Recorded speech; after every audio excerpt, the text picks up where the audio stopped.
Hi guys, welcome back to Thursday Top Lessons. Hope you liked the video so far. Please do subscribe to our channel.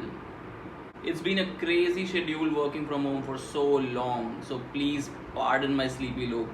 And for that reason only, this week we're going to discuss the secret to long and happy life, Ikigai. So, Ikigai, a guide to long and happy life, was written by Hector Garcia and Francis Mireles. They went to the villages of Japan where maximum centenarians lived and searched for the mystic secret to a long and happy life. They found similar habits and trends across all the blue spots where life expectancy is maximum. So, personally, for me, honestly, this book was definitely overhyped. For someone who grew in Indian middle class, I think if you just listen to your mom or your grandmom, you're on track for Ikigai. So, what is Ikigai? According to those born in Okinawa, the island where maximum centenarians live, our Ikigai is the reason we get up in the morning. There is, in fact, no word in Japanese language that means retire, in the sense of leaving the workforce for good as in English language.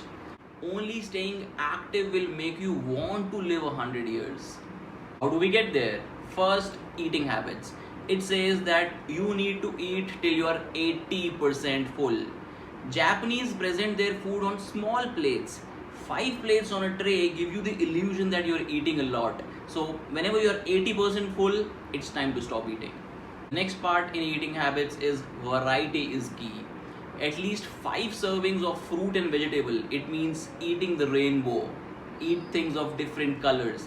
Grains make the foundation, and also they say eat sugar rarely, and even if you do, eat cane sugar. The second aspect of attaining Ikigai is mental health and exercise.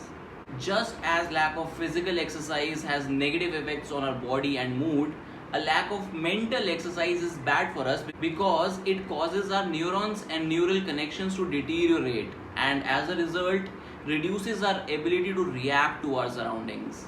Studies from blue zones across the world suggest that people who live the longest are not the ones who exercise the most, but the ones who move the most.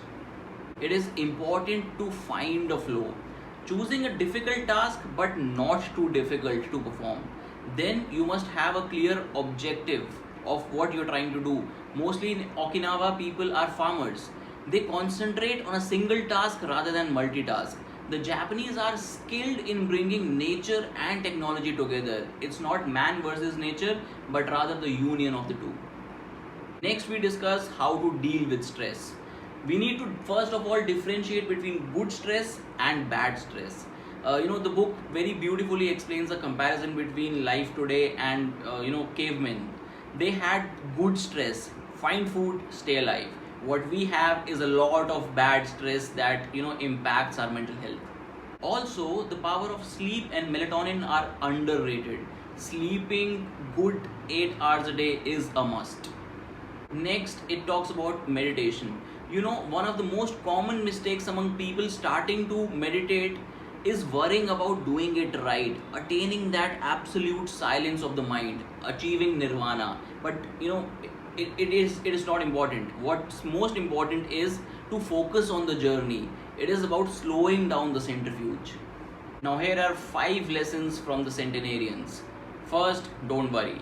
Second, cultivate good habits. Third, nurture your friendships every day. There is a huge importance of social interaction.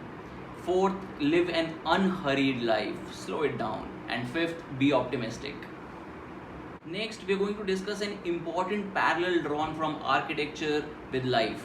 So it says that Greco-Roman architecture adores symmetry, sharp lines, imposing facades, and buildings and statues of God that outlast the centuries. The entire European tourism is based on that. But the stone buildings give us the sense that nothing changes, making us forget about the passage of time. Whereas the Japanese architecture, on the other hand, doesn't try to be imposing or perfect.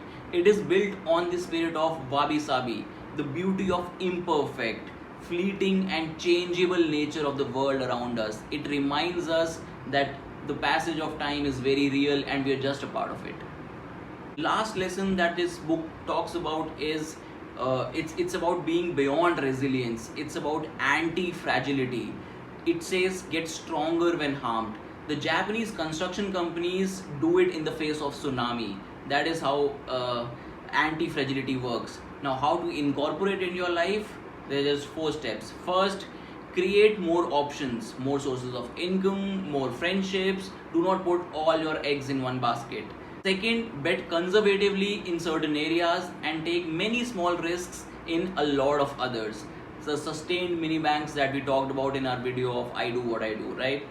Third, get rid of things that make you fragile. And fourth, embrace the randomness.